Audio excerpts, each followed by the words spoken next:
जी student, अस्सलाम वालेकुम। आज कास्ट अकाउंटिंग में लेक्चर नंबर 17 है हमारा।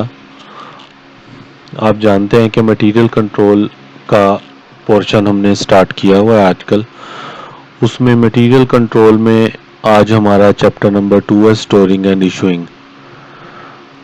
तो इसको देखते हैं, कुछ हम इसकी बुनियादी बातें डिस्कस कर लेते हैं कि इस चैप्टर में क्या कुछ है और किस नोयत का ये चैप्टर है। तो इसको शुरू करते हैं। सबसे पहले तो आपको ये पता होना चाहिए कि इस चैप्टर के अंदर हमने ये देखना है कि हमारा जो मटेरियल है वो हम अपने स्टोर रूम से जब मैन्युफैक्चरिंग यूनिट को ट्रांसफ़र कर रहे होते हैं तो ज़ाहिर है स्टोर रूम वालों ने उसका रिकॉर्ड अपने पास रखना होता है कि हमारे पास कितने का मटेरियल आया था और कितना हमने जारी कर दिया कोई चीज़ बनाने के लिए। रॉ मटेरियल बेसिकली होता है ना ये। अब बात ये है कि मटेरियल जारी करते वक्त चूंकि मैन्युफैक्चरिंग जो फर्म्स होती हैं वो बहुत बड़े पैमाने पे मैन्युफैक्चरिंग कर रही होती हैं, उनके स्टोर रूम भी बहुत बड़े बड़े होते हैं। तो ये स्टोर रूम वालों को बहुत ज़्यादा मुश्किल का सामना करना पड़ता है कि जो वो मटेरियल इशू कर रहे हैं मैन्युफैक्चरिंग डिपार्टमेंट को, कि उन्हें पता हो कि यही वाला मटेरियल है वो कि जो इतने रुपए के हिसाब से हमने ख़रीदा था। यानी कि जो मटेरियल वो दे रहे हैं उसकी कीमत इतनी है जितने का वो ख़रीदा था। क्योंकि मटेरियल तो ख़रीदते रहते हैं, मुख्तलिफ औकात में आता भी रहता है मटेरियल, वापस भी जाता रहता है। कभी मटेरियल आ गया लेट्स सपोज के 5 रुपए यूनिट के हिसाब से, कभी ख़रीद लिया 4 रुपए यूनिट के हिसाब से, कभी ख़रीद लिया 6 रुपए यूनिट के हिसाब से। तो वो एक ही जगह पर स्टोर में जो है वो इकट्ठा करके रख लिया जाता है। अब जाहिर है वो मटेरियल भी तकरीबन एक ही तरह का होता है तो मिक्स हो जाता है वहाँ पे। तो जब हम इसको मैन्युफैक्चरिंग कंसर्न को जारी करने लगते हैं ये, तो हम इस बात का कैसे अंदाज़ा लगाएं कि ये जो हम लेट्स सपोज के 50 यूनिट या 50 केजी या 50 लीटर या 50 मीटर जो भी यूनिट उसकी मटेरियल की नोयत हो, ये जो हम 50 केजी या 50 यूनिट्स जो हैं वो मैन्युफैक्चरिंग डिपार्टमेंट को ट्रांसफ़र करने लगे हैं, ये 4 रुपए पर यूनिट वाली रेट है इसका, 5 है या 6 है, क्योंकि यहाँ स्टोर में तो सारा मिक्स पड़ा हुआ होता है। तो फिर कॉस्ट अकाउंटिंग हमें कुछ इस बारे में मेथड्स बताती है कि आपने इस मुश्किल सूरत हाल में किस तरह से डिसीजन लेना है और इसको क्या करना है। तो इसके लिए मुख्तलिफ मेथड होते हैं जो हम मटेरियल को इशू करते वक्त हम उसकी कॉस्ट जो है लोकेट करते हैं। उसमें ये बेसिकली 5 किस्म के मेथड आपके यहाँ पे बताए हुए हैं। उसमें एक तो first in first out method है जिसको आप फाइफो के नाम से काफ़ी मशहूर जानते हैं। दूसरा लास्ट इन फर्स्ट आउट है जिसको लाइफो के नाम के साथ जानते हैं। फिर उसके बाद सिंपल एवरेज प्राइस मेथड है, वेटेड एवरेज प्राइस मेथड है और स्पेसिफिक प्राइस है। आज चूंकि हम इस मटेरियल कंट्रोल में इशूइंग मटेरियल प्राइसिंग और इशूइंग का पहला चैप्टर करने के लिए जा रहे हैं, तो हम इसमें फर्स्ट इन फर्स्ट आउट आज पहले दिन डिस्कस करेंगे ताकि हमें सही तरीके से बात समझ आ जाए।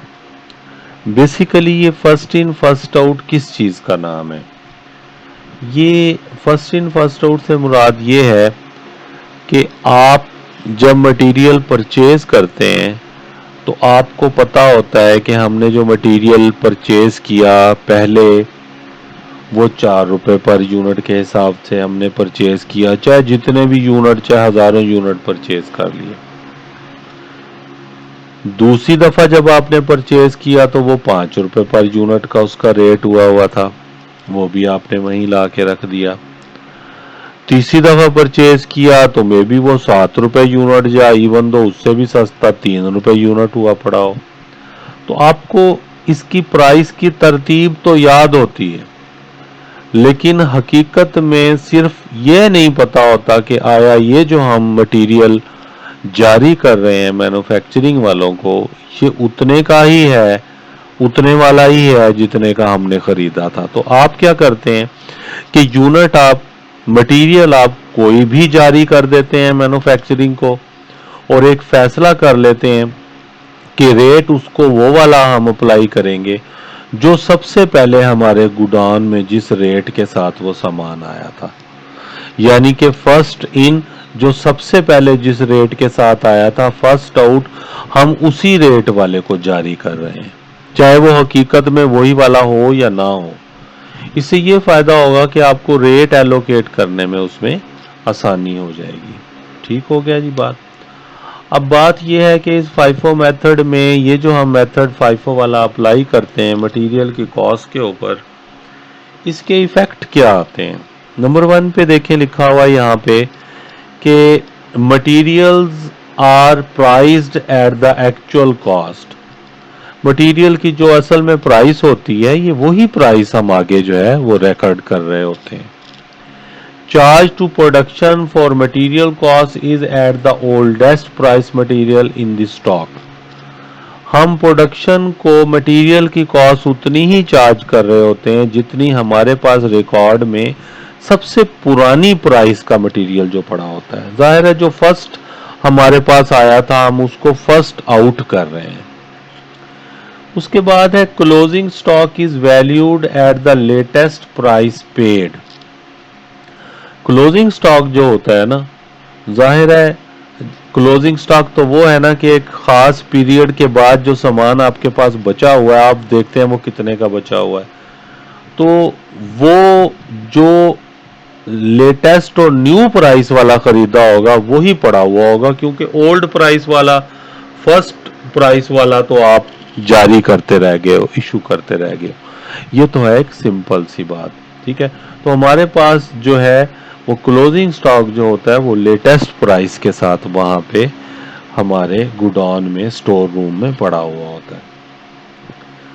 अब ये जो मेथड है, जो 5 मेथड हमने अभी डिस्कस किए हैं, उसमें से पहला मेथड हम डिस्कस कर रहे हैं।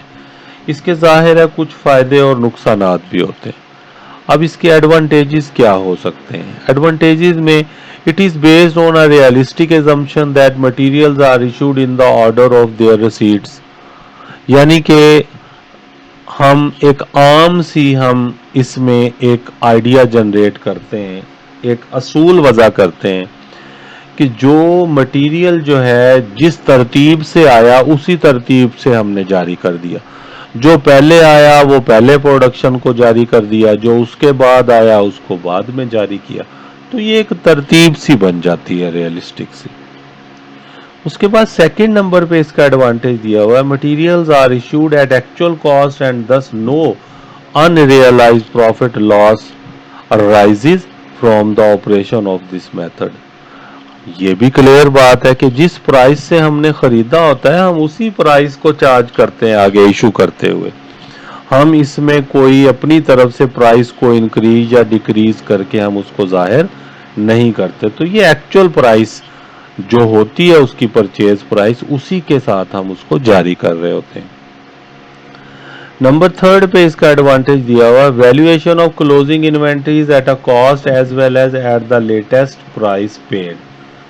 तो जाहिर है जो इसकी क्लोजिंग इन्वेंटरी की जब हम वैल्यूएशन करते हैं वो भी अभी हमने पढ़ा कि वो लेटेस्ट प्राइस के ऊपर होती है और वो एक्चुअल प्राइस के ऊपर होती है।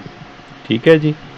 और जो आखिरी जो आज हम यहाँ पे इसका एडवांटेज डिस्कस करने के लिए जा रहे हैं उसमें, this method is easy to understand and simple to operate. ये बहुत इजी सा मेथड है। सिंपल आपने ये फैसला करना है कि मेरे पास सबसे पहले मटेरियल कितनी कॉस्ट का आया था और हमने उसको उसी कॉस्ट प्राइस के साथ आगे जारी करना है। तो ये जो FIFO method, first in first out हम ले रहे होते हैं, इसके कुछ एडवांटेजेस है। तो इसके अगर कुछ एडवांटेजेस हैं तो कुछ उसके डिसएडवांटेजेस भी हो सकते हैं, हम उनको डिस्कस कर लेते हैं। ये इसके कुछ डिसएडवांटेजेस दिए हुए हैं। As materials are charge to production at the oldest price, the cost of production may lag behind the current economic values. अब बात यह है कि मटेरियल की कॉस्ट आपने वो वाली चार्ज कर दी जो कि बहुत पुरानी है, यानी कि जो सबसे पहले मटेरियल आपके पास आया था स्टोर रूम में उसी प्राइस के साथ जारी कर दिया। लेकिन हो सकता है कि इकोनॉमिक कंडीशंस के मुताबिक आज उस मटेरियल की प्राइस बहुत ज़्यादा हो, तो इस लिहाज से जब आप प्रोडक्शन में जाते हैं तो आपकी जो कॉस्ट है वहाँ पे प्रोडक्शन की वो कम नज़र आ रही होती है, क्योंकि आपने उस मटेरियल की कॉस्ट कम चार्ज की हुई है। महंगाई तो आज हुई है ना, मटेरियल महंगा तो आज हुआ है, लेकिन आपने तो आज से अगर महीना पहले या 2 या 4 महीने पहले उसको खरीद के रखा हुआ था, आपने तो 3 या 4 महीने पहले की प्राइस उसको चार्ज की है प्रोडक्शन को। तो ये इसका थोड़ा सा डिसएडवांटेज है। दूसरे नंबर पे डिसएडवांटेज है simultaneously started jobs may be charge materials at different prices.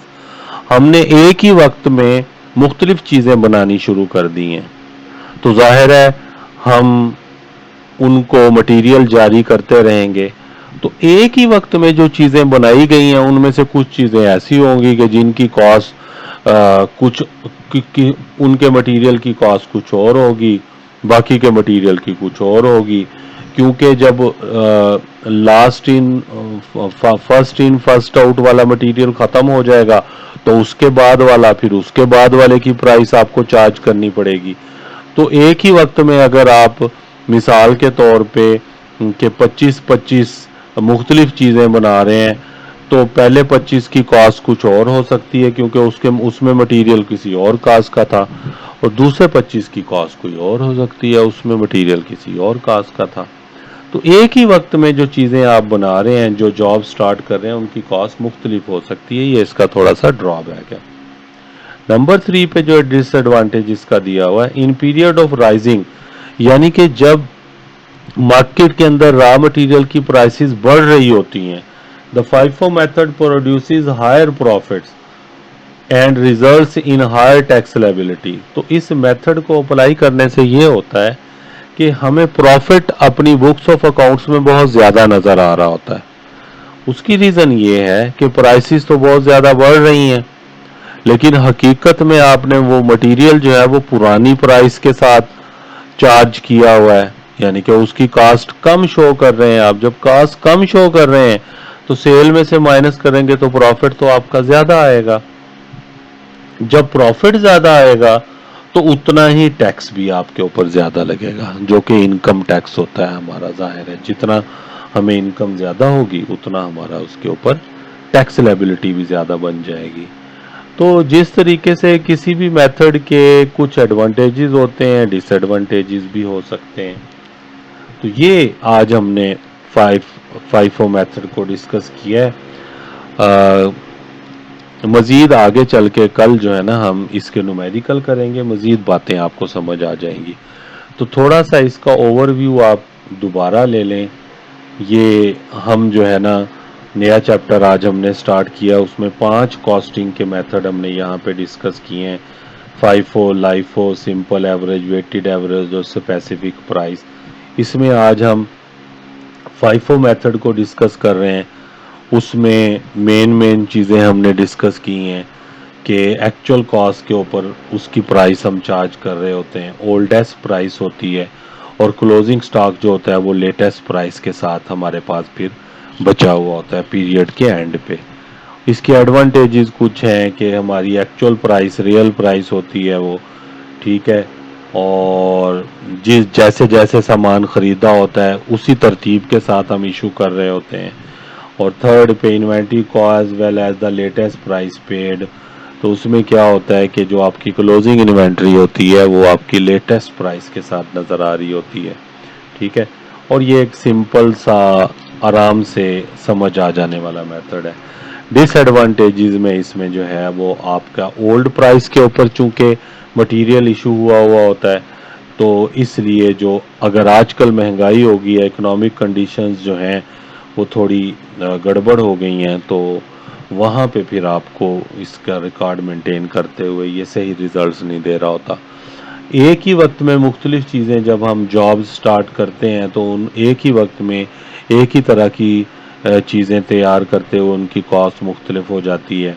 ठीक है, फाइफो मेथड जो होता है ना, उसमें प्रॉफिट हमें बहुत ज़्यादा हाई नज़र आ रहे होते हैं, क्योंकि अगर आप प्राइसेस बढ़ गई हैं तो हमने तो ओल्ड प्राइस के ऊपर लिया हुआ होता है, तो फिर क्या होता है कि हमारा वहाँ पे हमें प्रॉफिट ज़्यादा आ जाते हैं। डिसएडवांटेज ये होता है कि फिर हमें उतना ही टैक्स भी ज़्यादा वहाँ पे पेयर करना पड़ता है वहाँ पे।